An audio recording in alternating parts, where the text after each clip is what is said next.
Seguimos ocupándonos del tema de la presencialidad en la ciudad de Buenos Aires, ratificada por el gobierno porteño. Y a ver, con Néstor y con Vero lo analizamos desde el punto de vista político estrictamente y también desde el punto de vista judicial. Néstor, una consulta. El gobierno de la ciudad dice que no acata justamente el fallo, el dictamen del juez federal en lo contencioso administrativo Furnari, porque en realidad no tiene competencia según un artículo de la Constitución Nacional, el 116. Sabemos que es un tema muy técnico, pero bueno, nos estamos metiendo de lleno en lo técnico con el tema judicial. A ver, ¿por vamos qué? a tratar de simplificarlo de la manera más sencilla clara, posible. claro. Es probable que esta discusión que está planteando el gobierno de la ciudad, que dice que el juez que dictó la medida que revocó la cautelar, no sea competente. Es una posibilidad que debe discutirse jurídicamente. También es cierto que el propio gobierno de la ciudad decidió quién era el competente, porque de hecho fue golpearle la puerta a la Corte Suprema. Entonces, el tribunal en el que nadie tiene dudas de que es el tribunal competente es la Corte Suprema. La Corte Suprema todavía no se pronunció respecto del decreto de necesidad y urgencia. Sin embargo, sobre la base de un tribunal local, de un tribunal de la ciudad de Buenos Aires, el gobierno de la ciudad de Buenos Aires tomó esa medida cautelar para llevar adelante la política de las clases presenciales. Entonces, si el tribunal competente es la Corte Suprema y es inválido el fallo de ayer, también es inválido el fallo del domingo a la noche, porque el único que puede resolver, y así lo dijo, es la propia Corte Suprema. Entonces hay como una autocontradicción, como un oxímoron. Si el fallo de ayer lo dictó un juez que es incompetente, el del domingo también, y todos debemos esperar al pronunciamiento de la Corte. Entre tanto, ¿qué pasa? Rige el decreto de necesidad y urgencia. Hasta que el único tribunal no diga sí o no, rige el decreto de necesidad y urgencia. Vero, a ver. Sí, no, entiendo, pero me parece que estamos en un embrollo judicial que me parece que es razonable, pero insisto con esto, lo dijo el presidente Alberto Fernández, no se está hablando de la gestión educativa en la ciudad de Buenos Aires, sino de política sanitaria que trasciende la frontera de la ciudad de Buenos Aires y que además involucra a otros distritos, el caso de la provincia de Buenos Aires. Y ahí está el contraste. De hecho, en la provincia de Buenos Aires, en los distritos que están en una situación epidemiológica más complicada, no solamente en el AMBA, en el conurbano, sino que otros distritos del interior, el caso de Castelli, las clases están suspendidas porque hay una situación epidemiológica que es grave y que además se traduce en un estrés sanitario que es aún más preocupante.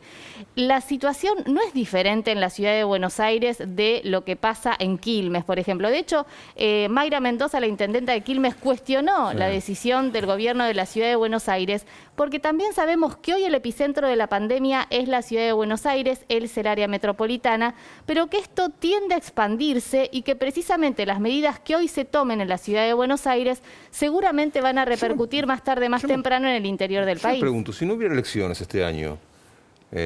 bueno, ese es otro tema. Si no hubiera elecciones, ¿seríamos tan efervescentes de un lado y del otro?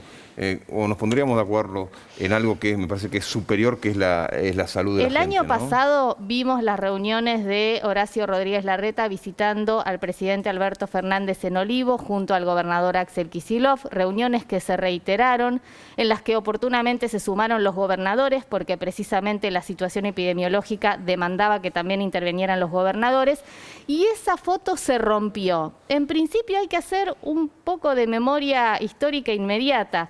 ¿Cuántas veces la semana pasada íbamos y veníamos con si se concretaba o no la reunión del presidente Alberto Fernández con Horacio Rodríguez Larreta? Aquellos que indagamos un poquito más, no, que hablaban los jefes de gabinete, no, que había que ver el temario que se iba a discutir. En realidad lo que no querían era la foto. Larreta no quería la foto con el presidente Alberto Fernández y esta tensión se tradujo en esa reunión con Juntos por el Cambio. Recordemos la conducción de Juntos por el Cambio. La foto estuvo, la foto apareció, los dos con barbijos, sentados justamente en un despacho de la Quinta de Olivos. El mismo día en que Larreta recurría a la Corte Suprema de Justicia de la Nación. Antes de reunirse con el presidente Alberto Fernández en Olivos para supuestamente consensuar las medidas sanitarias, Larreta, el jefe de gobierno, ya había firmado el documento de la conducción de Juntos por el Cambio, rechazando las restricciones que todavía no habían sido tomadas, no se habían difundido.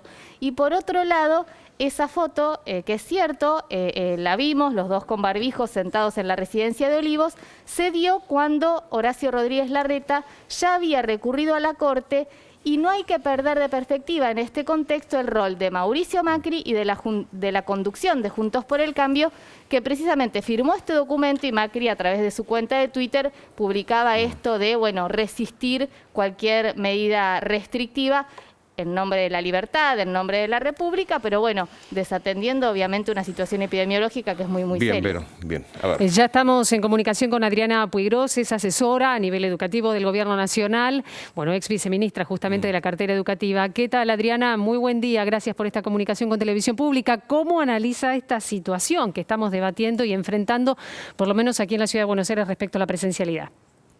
Sí, buenos días. Primero, Buen día.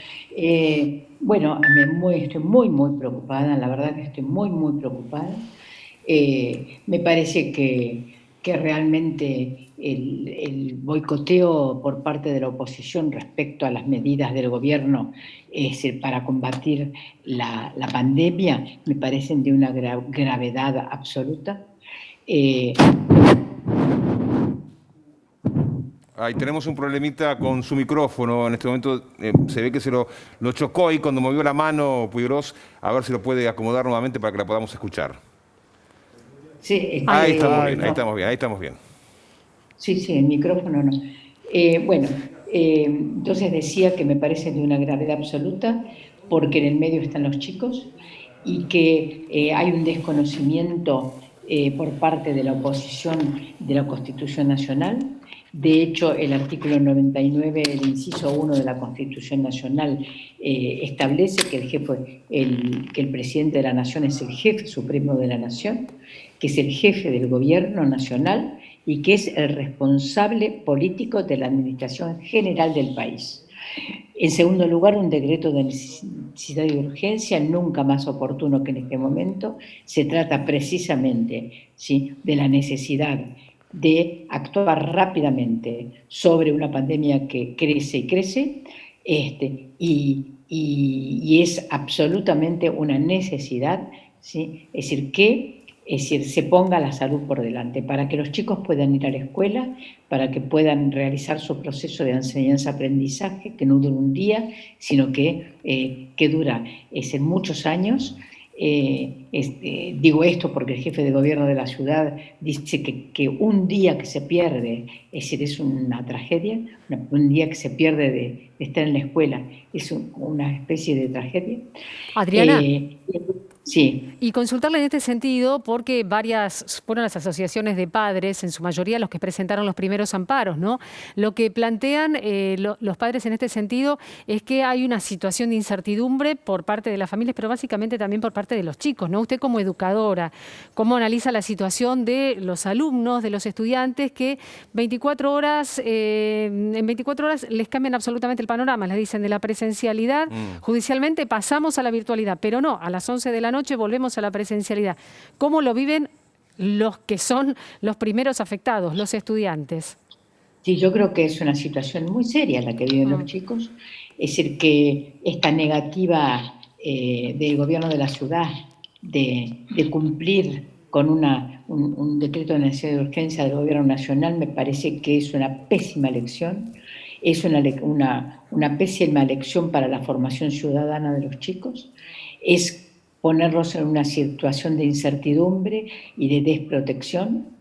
Es decir, me parece que habla mucho de la necesidad de proteger la educación y lo que justamente hacen es desprotegerla y desproteger a los chicos, es decir, en un momento en el cual realmente lo que necesitan es que se fortalezca la educación virtual por el término de 10 días. Claro. Para algunas escuelas 5, puesto que hay algunas escuelas que tienen una actividad alternada, una semana presencial y una semana virtual. Ahora, Puigros, ¿cómo se recupera la coherencia, ¿no? Porque en este momento me parece que estamos dominados por el desconcierto general, porque si bien el gobierno de la ciudad presenta algunos estudios científicos que avalan de que las escuelas no contagian, el gobierno nacional, por otro lado, presenta otros diciendo que la circulación alrededor de los colegios es lo que puede generar mayores contactos, pero también hasta las propias discordancias dentro del gobierno, porque el mismo día que el presidente anuncia esto, la ministra de Salud y el ministro de Educación opinaban distinto. Entonces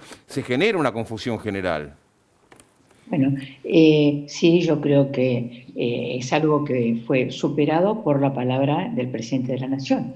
O sea, hay un orden, hay una organización, si no, no seríamos una nación. Entonces, las diferencias que ha habido, finalmente, un ministro es un secretario del presidente, entonces las diferencias que ha habido en otros niveles del gobierno quedan completamente superadas con la palabra del presidente de la Nación, que además ha sido un mensaje pedagógico para quienes dicen que este año no se aprendió nada, que se pierden los conocimientos.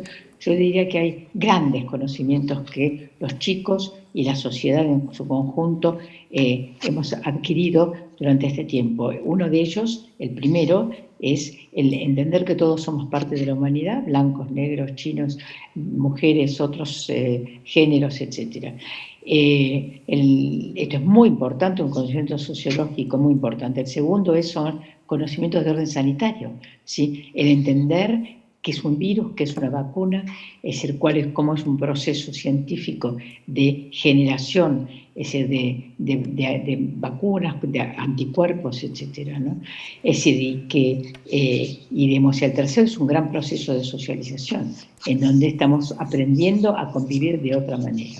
Adriana, disculpe que la interrumpa. De todos modos, en principio hay que destacar que esta medida rige en el área metropolitana, ¿no? Hay un país que está teniendo, con dificultades que establece la pandemia, clases presenciales. Ahora, ¿cómo imagina en el AMBA, en el mediano, en el largo plazo, este año, las clases? Digo, porque hablamos de un plazo de 15 días, pero bueno, es posible que este plazo se extienda, ¿no?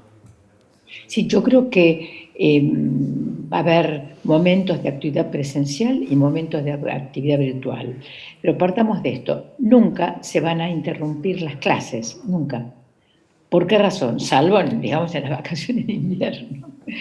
Pero ¿por qué razón? Es decir, porque la educación puede tener diversos soportes, o sea, soporte presencial, soporte virtual, a través de cuadernillos, a través de material gráfico, docentes que lleguen hasta los barrios, hasta las casas donde estén los niños o los adolescentes, es decir, que en este periodo se han alejado, que han abandonado. Es decir, hay muchísimos soportes, los pedagogos llamamos así, son soportes del proceso de enseñanza-aprendizaje.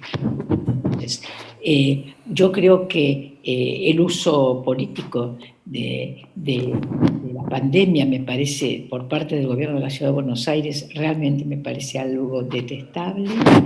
Me parece que en realidad lo que hay que hacer nacional, los gobiernos de las provincias, el de la ciudad autónoma, tienen que hacer el esfuerzo para repartir las computadoras, para repartir tablets con chips para celulares que se pueden usar perfectamente, para sistematizarlo muchísimo que han aprendido los docentes en tecnología durante este año. Ese es el otro gran aprendizaje. Claro. Docentes, chicos, familias han aprendido muchísimo, hay que sistematizarlo.